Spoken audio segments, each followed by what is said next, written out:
So warm greetings. Happy to be here with you and this opportunity to meditate. And as I sit down here, I have this image of a seesaw in a playground. And it's possible for two kids, to be on either end and to go up and down. And a fun exercise, playground exercise, is to stand in the middle of the seesaw with one foot on either side of the fulcrum and to come to a balance. And it's kind of cool to be there, really balanced and at some point kind of effortless. And it can be a little bit nicer to be that way, kind of up above, looking over the playground, and not down on the low side of the seesaw, or not really high, where it's dangerously high for a little kid to be high, but just right there in the middle, balanced. So one of the opportunities of meditation practice is to come to that balance between the highs and the lows. And one of the important ways of doing that is to discover for oneself the ways in which we operate for and against experience, the ways in which we have likes and dislikes. Not so much in the abstract, oh, I like something, but how we see the like and dislike operating moment by moment, preferences operating moment by moment, wanting and not wanting, and holding on and pushing away. All these are forms of what I call being for and being against experience. And to be able to stand in the middle of it all, balanced, upright, tall, with a good overview of it all, definitely connected to the experience as one would be on the seesaw, definitely there and connected, alert. But at the same time not swinging from highs and lows, swinging between preferences and not liking and liking, wanting and not wanting. And so the way we come to that balance is to actually become familiar with how we go up and down on the seesaw of life, to begin watching how the mind operates with liking and not liking, wanting and not wanting, taking pleasure and taking displeasure in experience. And this very important term, taking pleasure and taking displeasure. So we're not so innocent in terms of liking and not liking. It's an activity of the mind. We're involved somehow. So to see how that works, to recognize it, not feel shame or feel bad about it, but to see it, to see how the seesaw goes up and down, then we can maybe find how to stand in the middle and stay balanced and have an overview of the whole playground. So taking a meditation posture, and and sometimes when we're taking a meditation posture, it's nice at the beginning to kind of wiggle and rock back and forth, forward and back, and kind of, stretch and move your body a little bit to help that process of settling in, and also to help you kind of be in your body. And then one of the functions of closing your eyes is to allow for a greater intimacy with the tactile experiences or the somatic experiences of the body. There's a theory that if you don't have your eyes closed, with that sense door not operating so much, it's maybe easier to start feeling more connected to your body.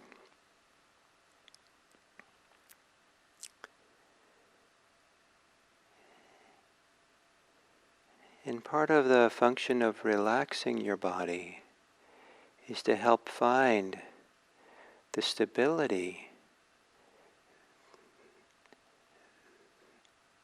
that would allow equanimity, that balance between wanting and not wanting. And so as you exhale, to relax and soften the shoulders, allowing the shoulders to release. Perhaps even the area around the shoulder blades. Sometimes feeling the weight of the elbows and adjusting how the elbows are, how close or far away they are from the sides of the chest can help the shoulders relax more. The gentle pull of the elbows.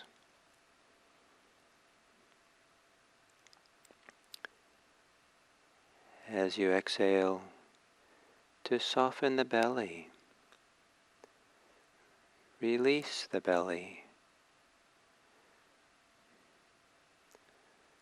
Allowing the belly to maybe expand outwards, settle downwards.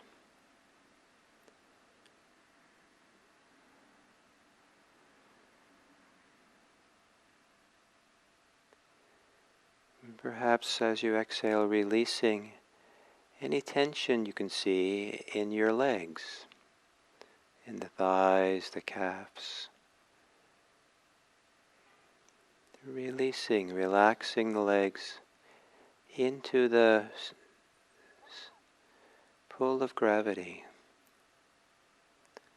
If you're sitting cross-legged on the floor, feeling the stability that contact of the legs give. If you're sitting in a chair, feeling the stability or firmness of the soles of the feet against the floor.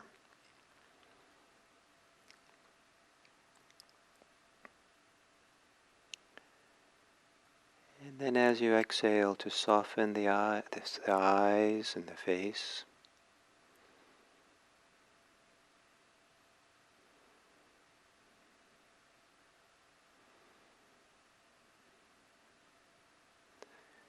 Sometimes tuning into the muscles of the face, we can feel how tired they are from all the work of expressing ourselves.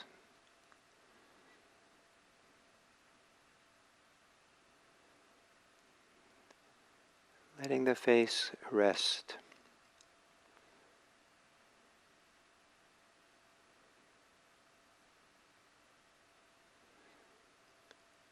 And then finally relaxing and quieting the mind.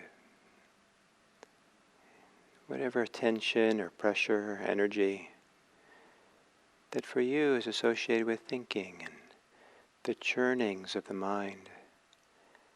As you exhale, release it. Release it as if it can float away, all the tension and concerns.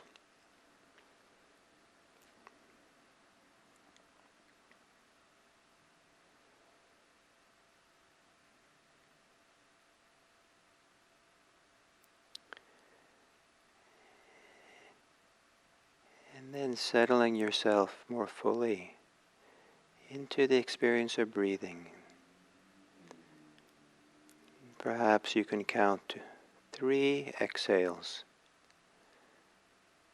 And the count is just a reminder to ride the exhale all the way to the end. Feel it, sense it.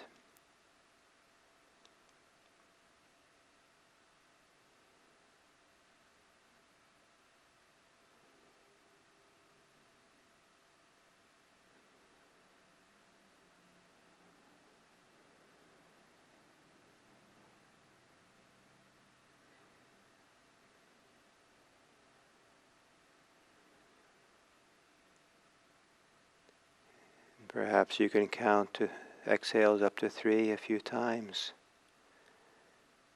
And each time to have a settling into the breathing, finding some stability, centeredness,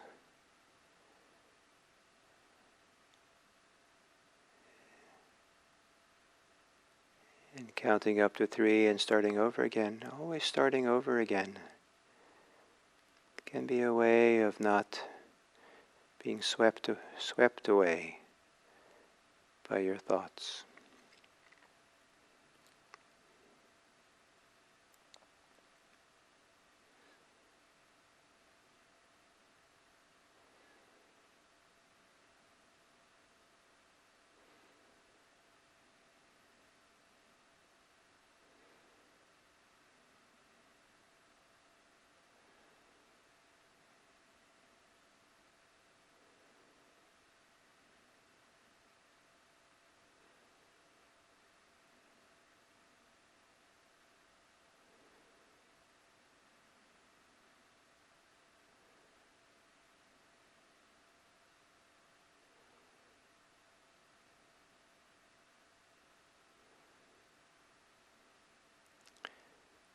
And then feeling or imagining that you are well centered on the seesaw, the place, the fulcrum, that you're resting and centered in yourself. And then as you stay with your breathing, notice if there's ways in which you get pulled from your breathing.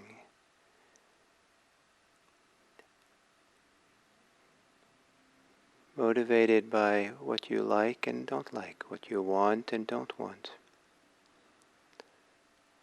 what you somehow or other taking pleasure in or hoping to take pleasure in, or taking displeasure.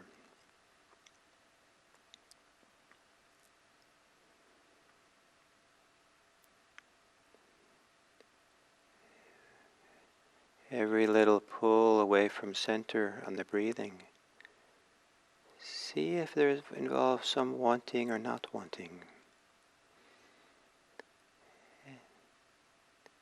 And this is an exercise not so much in the content of your thoughts or your concerns,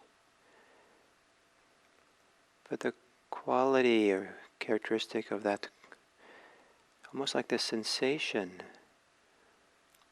of liking and not liking, pulling away or pulling towards.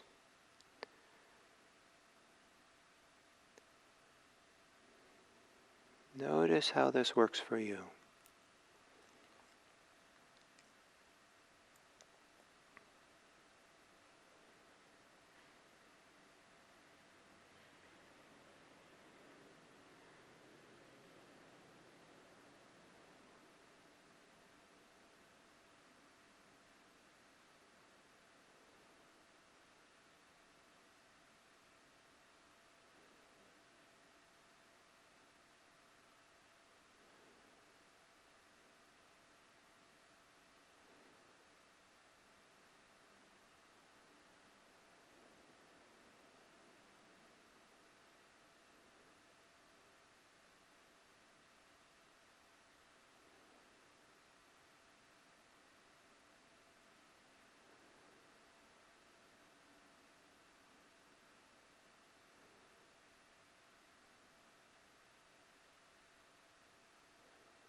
Part of the balance, equanimity and freedom,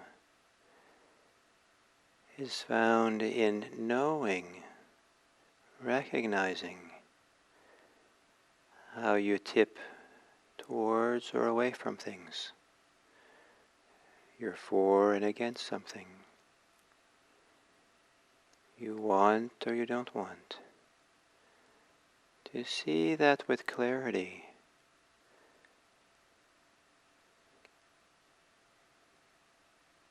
can be to see from a place of balance.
And perhaps you can find a place of stability or centeredness on your breathing or within,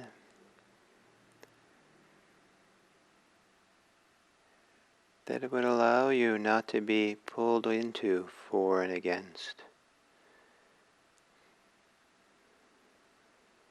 taking pleasure and taking displeasure, liking or not liking.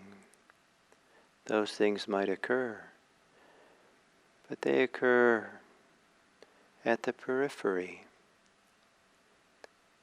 and you stay centered and balanced here in the middle of your present moment experience, centered and balanced, just breathing,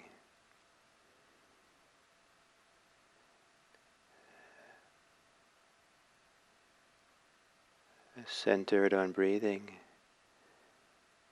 that takes the energy away from feeding thinking. The energy of attention goes instead to support mindfulness of breathing.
And as we come to the end of this sitting, to feel or sense within, or even imagine, wherever in your body you feel most stable, most balanced.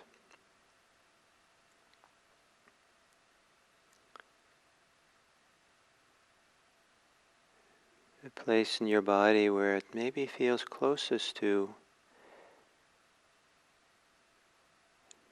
not swinging from highs to lows, not swinging between likes and dislikes, not recoiling or attacking or wanting, just balanced and upright.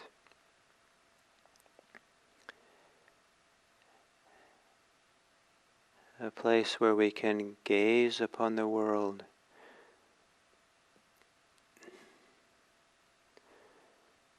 with balanced eyes,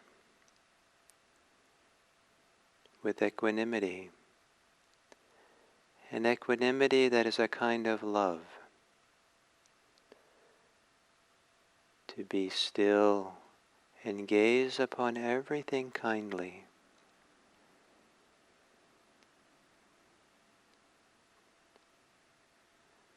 To be equanimous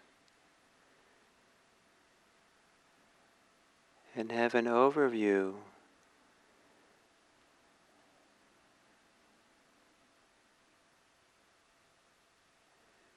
that is not for or against, but rather is loving, is kind, has goodwill.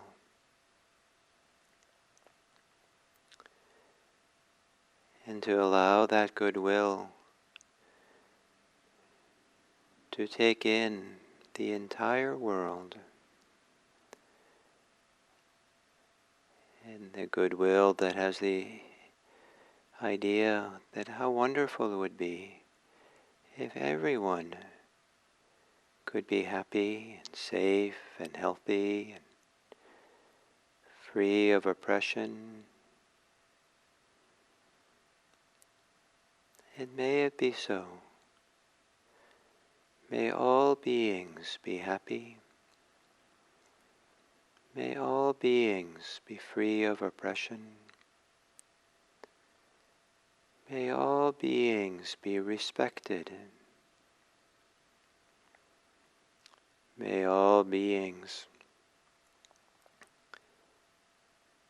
be peaceful and live in peaceful circumstances.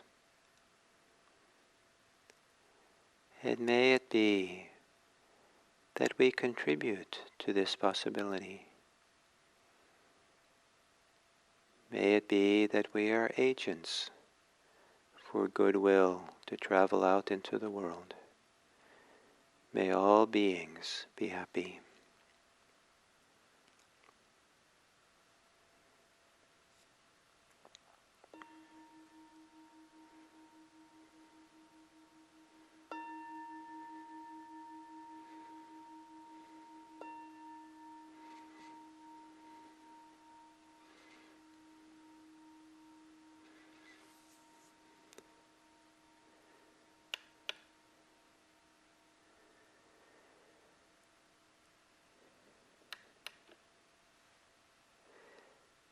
So good morning, and before I begin with the little talk, I wanted to mention that on Friday we can have another one of these community meetings for our 7 a.m. community. And so after we finish at about 7:45, you can switch over to a Zoom link, and we'll have a Zoom meeting in which we can have some discussion. And it's a nice time to do a little breakout group so you can meet each other. Those of you who have been part of this community for so long, and some of you probably recognize each other from your names in the chats and your comments. And then maybe I can take some questions. And so the information about that Zoom link will be posted, and I'll talk more about it maybe tomorrow.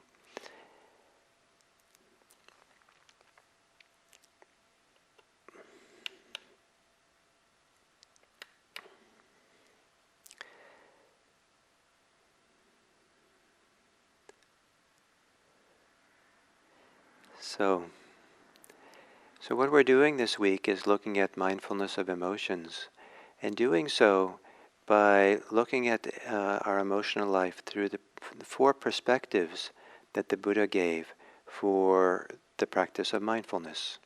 Some people have called it the four frames of reference upon which to look at our experience. And for this week, the experience is emotions.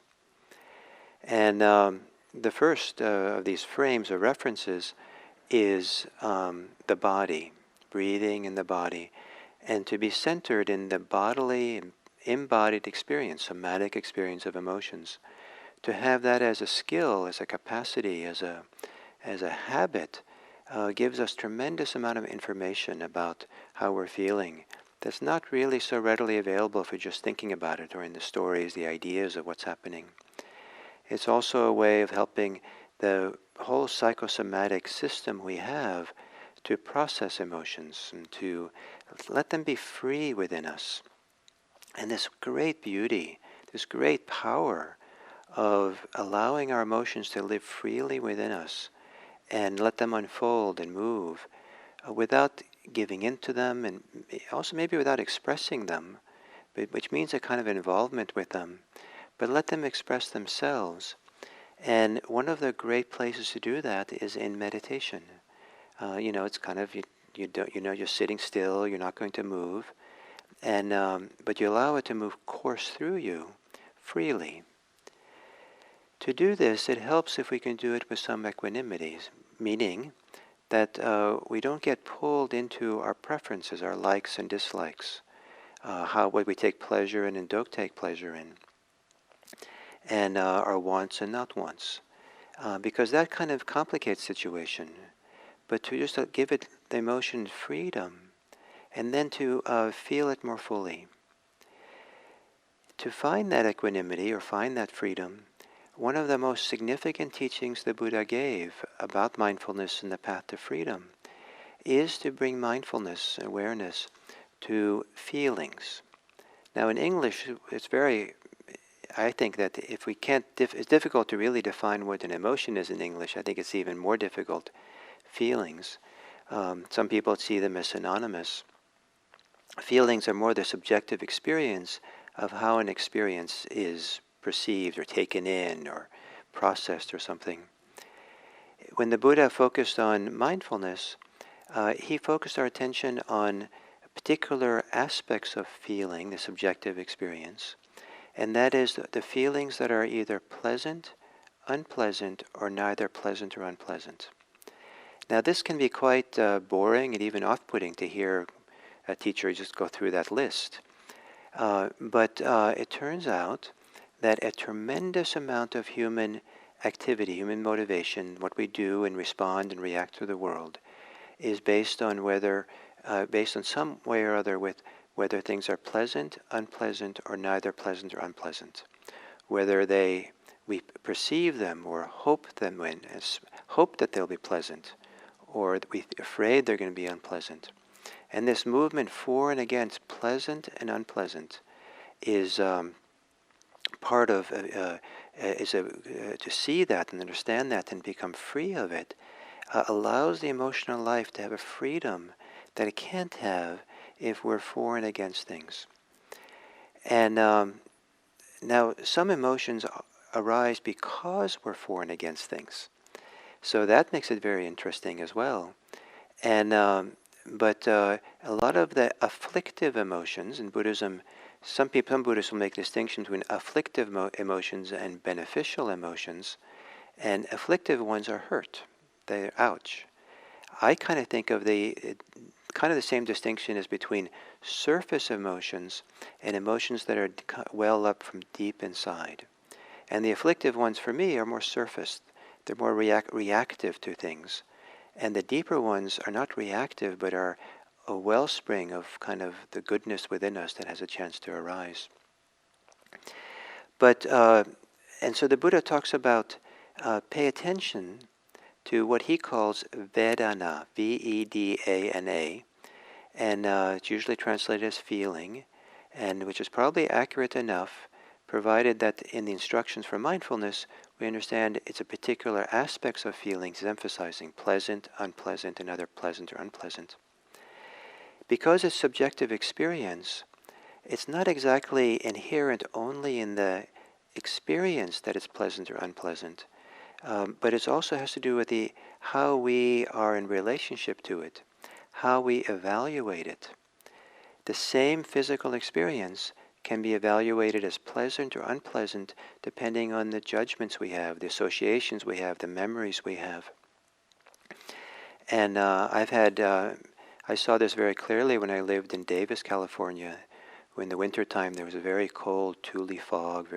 I used to bike to school without any gloves. And by the time I came to class, I couldn't hold a pencil or pen to take notes. My hands were so frozen. And so it was bitingly cold. And one day I was biking feeling that cold. And I remember that as a kid, I used to go skiing a few times. And I had exactly the same feeling in my fingers, but it was exhilarating. Biking to college was I kind of felt pity for myself and felt, oh, poor me. And I could see how much the same sensation was evaluated differently and was experienced as pleasant and unpleasant depending on that evaluation. So this idea of pleasant and unpleasant being purely in the experience is not quite right. So this word Vedana being subjective also a little bit has association of, some people actually translate it this way as liking and not liking. And that to me seems a little bit too far, but away from pleasant and unpleasant. But something that maybe is between those two is the idea of taking pleasure or not taking displeasure. And the idea of taking means we're doing something. We're not completely innocent with experiencing even physical pain or what we take as being pleasure. We have some involvement with it and engagement and savoring it or resisting it or doing something. And but regardless of how it is, many times our behavior is motivated by the pursuit of pleasure and displeasure. And it's a little bit humbling, maybe sometimes a little embarrassing, to realize that very, very sophisticated people with sophisticated philosophies of politics or life or whatever, it turns out if you trace back the origin of their whole reason why they do anything is because there's something or other they took pleasure in or took displeasure in, some pleasant or unpleasantness. It's a little bit humbling how that's really at the root or at the fulcrum of so much that can be seen quite sophisticated or not. And so to look at so when we have emotions, there's a number of things to do with this. One is the emotions themselves can be pleasant or unpleasant. And if you want to let the emotions be free when we're meditating, the great laboratory for this exploration, you want to just allow the pleasant, unpleasant of it just to be there.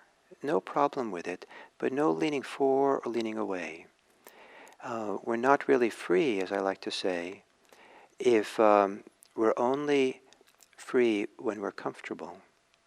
We're really free when we learn how to be free when things are uncomfortable. And we learned how to be free when things are pleasant and nice. Real freedom, not the freedom of kind of just, oh boy, I get to kind of just ride and enjoy this. And so to really begin studying the emotion, is it pleasant or unpleasant, and how can I be free and balanced with it?